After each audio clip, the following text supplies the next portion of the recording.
Shabbat Shalom, chers frères et sœurs dans le Christ, chers abonnés de notre télévision préférée, Cathol TV. Nous entrons dans le 8e dimanche du temps ordinaire, année liturgique C. 8 dans la Bible, c'est le chiffre de la nouvelle création, parce que Dieu crée. En 6 jours, le 7e jour, il se repose. Le 8e jour marque donc le jour d'une nouvelle création. Et pour nous recréer, Dieu nous invite à être vrais. Ce dimanche, nous sommes invités à être vrais, à cultiver l'art d'être vrai. Et c'est ce que nous allons suivre tout au long des textes que nous allons lire et commenter. Lecture du livre de Ben Sira, le sage, chapitre 27, versets 4 à 7. Quand on secoue le tamis, il reste les déchets. De même, les petits côtés d'un homme apparaissent dans ses propos. Le four éprouve les vases du potier, on juge l'homme en le faisant parler. C'est le fruit qui manifeste la qualité de l'arbre.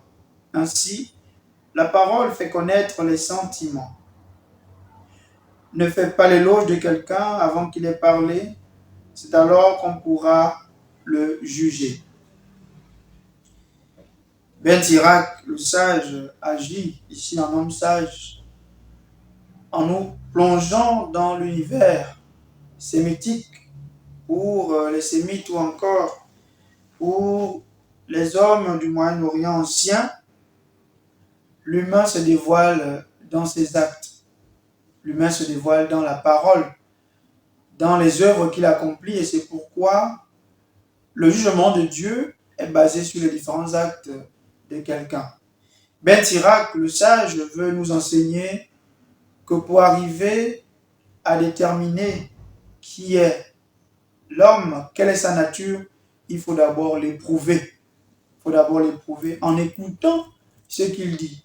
C'est de la parole que jaillit ce qui est ressenti dans le cœur. Le cœur étant dans la conception juive le siège de la réflexion et de la décision, le siège des sentiments. Et donc, c'est du cœur que jaillit ce que l'homme ressent et ce qui est traduit en réalité. Donc, si on veut connaître quelqu'un en réalité, il faut d'abord écouter ce qu'il a à dire, car c'est du cœur que jaillit les vrais sentiments de quelqu'un. Alors, comme enseignement, ce dimanche, Ben Sirac le sage nous enseigne qu'il ne faut pas juger quelqu'un avant de l'avoir d'abord écouté. Très souvent, on porte un jugement sur ce qu'on a entendu dire sur quelqu'un, sans avoir d'abord passé au crible ce que cette personne avait à dire. On s'appuie sur ce qui est dit par notre entourage. Pour connaître quelqu'un, il faut faire l'expérience, il faut habiter avec cette personne. C'est à ce moment donné qu'on saura découvrir qui est la personne en réalité. Il ne faut pas s'appuyer sur ce qui est dit, mais il faut soi-même faire son expérience dans sa relation à autrui. Psaume 91. Il est bon, Seigneur, de te rendre grâce. Qu'il est bon de rendre grâce au Seigneur, de chanter pour ton nom, Dieu très haut, d'annoncer dès le matin ton amour, ta fidélité au long des nuits. Le juste grandira comme un palmier, il poussera comme un cèdre du Liban. Planté dans les parvis du Seigneur, il grandira dans la maison de notre Dieu. Vieillissant, il fructifie encore, il garde sa sève et sa verdeur pour annoncer le Seigneur est joie, pas de ruse, en Dieu mon rocher. Nous sommes dans la catégorie des psaumes appelés hymnes.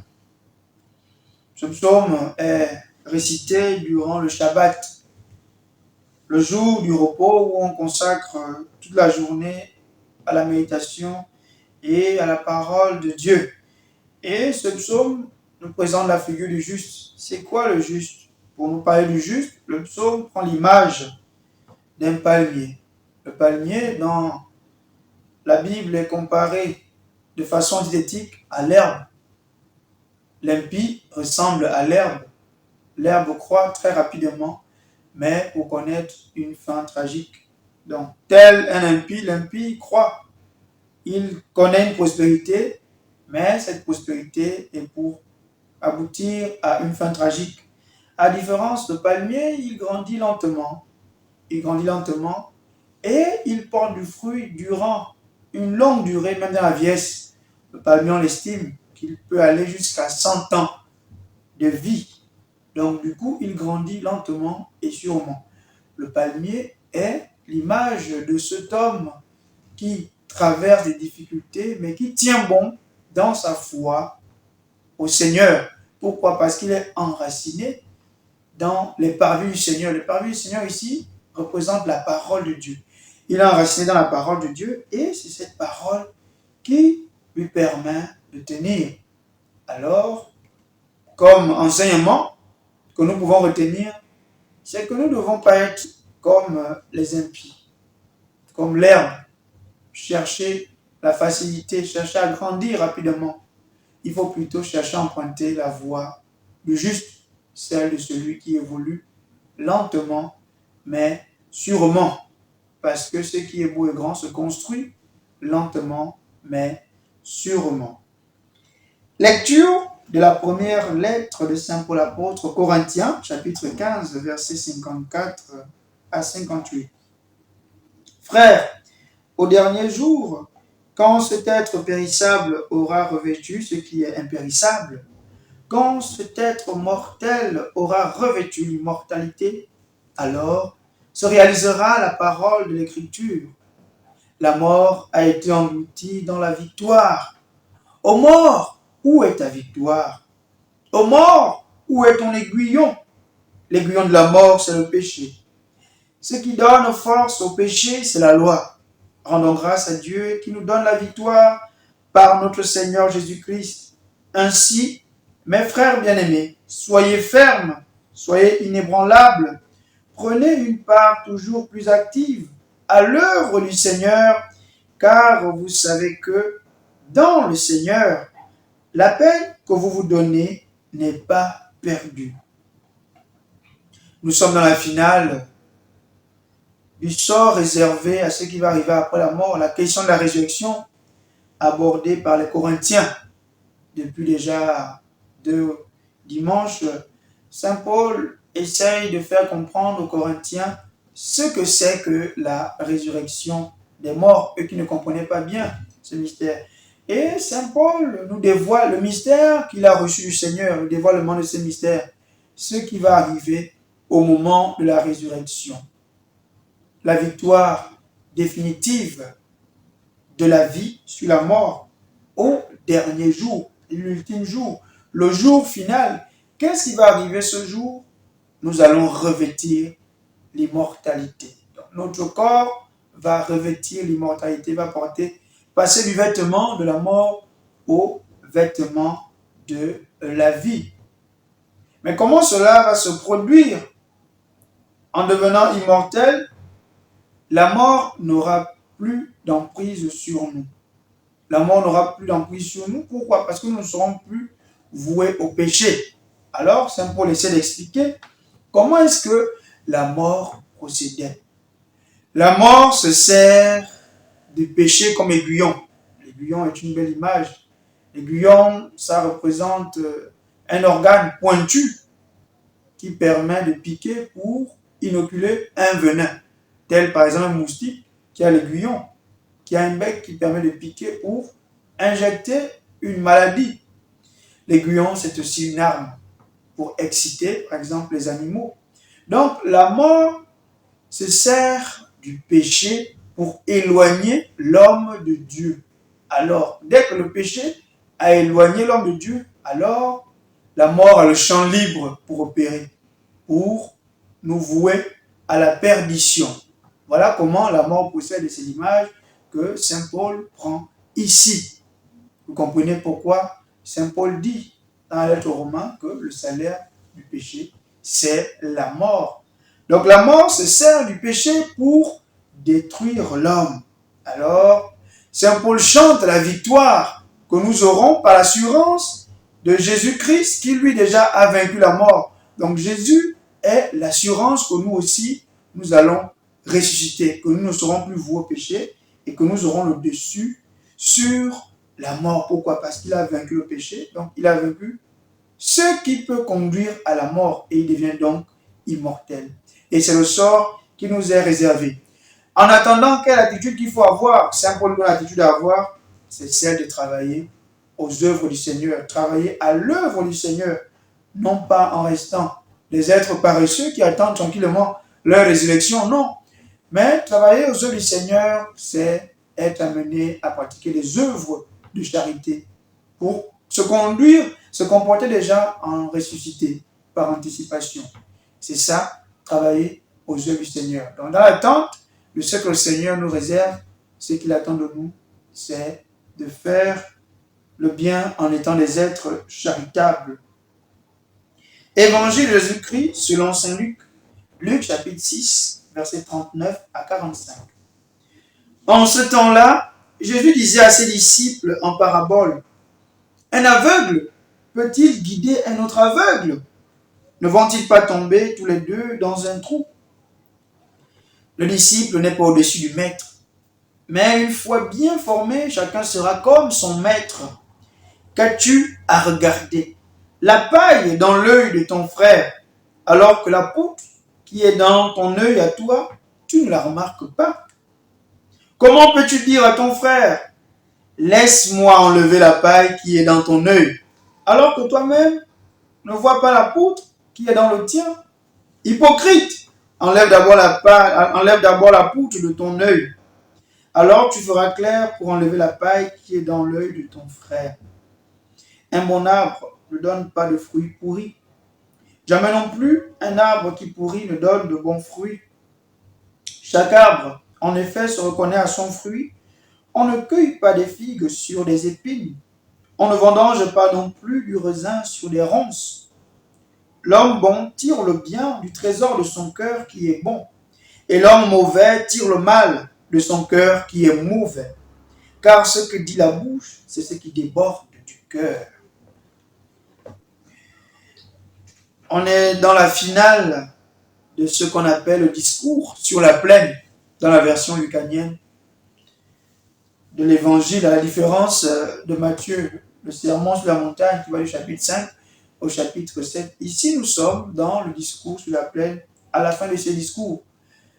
À la fin de ces discours, Jésus s'adresse aux directeurs de conscience, à ceux qui veulent guider les autres et à ceux qui veulent corriger leurs frères. Il dit ceci, un aveugle peut-il conduire un autre aveugle? Autrement dit, celui qui veut servir de guide pour les autres doit d'abord apprendre à balayer la devanture de sa maison pour mieux conduire les autres. Parce que s'il est aveuglé, à ce moment donné, il ne pourra pas conduire l'autre. Donc il doit d'abord faire un examen de conscience personnelle pour arriver à conduire les autres. D'où l'image de la paille qui est dans l'œil du frère et qu'on regarde sans tenir compte de la poutre qui est dans la nôtre. Belle image, image grossière. La paille, c'est une tige que l'on extrait du blé, tandis que la poutre, c'est l'élément, un support de bois, un grand bois, ou encore aujourd'hui un support qui sert à soutenir les bâtiments, les constructions. Une poutre ne peut pas entrer dans l'œil de quelqu'un. L'image est grossière. Mais la paille, oui, parce que c'est une tige.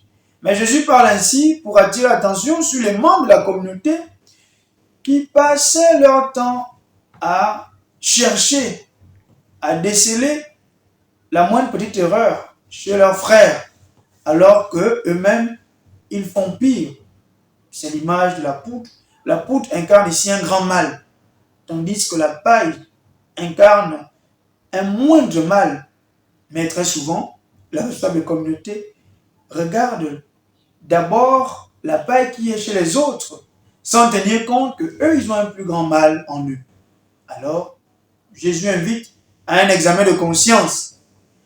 Apprendre d'abord à regarder sa propre vie avant de porter un jugement sur la vie de l'autre. Pour avoir un jugement juste sur les autres, il faut d'abord examiner sa propre vie. Alors, on saura être tolérant envers les autres dès lors qu'on aura regardé ce qui ne marche pas dans notre vie. Si on ne le fait pas, on devient alors des hypocrites. Et le texte grec est bien parlant, hypocrites, c'est-à-dire un acteur, quelqu'un qui porte un masque et qui en réalité joue un rôle. Ce qu'il est en dessous. Il paraît, mais il n'est pas l'image qu'il donne. Il est autre chose en réalité. Alors l'hypocrite, c'est quelqu'un qui prétend avoir des vertus et qui prétend porter le jugement sur les autres. Alors qu'au fond, ces vertus ne les incarnent pas. Ils jouent tout simplement un rôle. À ce moment donné, on devient des hypocrites quand on est directeur de conscience et qu'on ne sait pas regarder d'abord ce qui ne va pas dans notre vie. On porte plus attention sur les méfaits des autres. Qu'est-ce qu'il faut faire? Il faut alors apprendre d'abord à faire un examen de conscience. Pourquoi? Parce qu'on ne peut pas prétendre être ce qu'on n'est pas en réalité. Et d'où l'image des figues qui ne peuvent pas donner des épines. Il ne faut pas prétendre être quelque chose que vous n'êtes pas, parce que la nature a bien organisé les choses de telle manière à ce qu'il y a une finalité à tout arbre. Tel arbre, tel fruit. Tel arbre, tel fruit. Mais dès lors qu'on apparaît pour révéler ce qu'on n'est pas, on prétend porter des fruits qu'on n'a pas. À ce moment donné, nous devenons donc des hypocrites. D'où il faut apprendre à être vrai. L'art d'être vrai.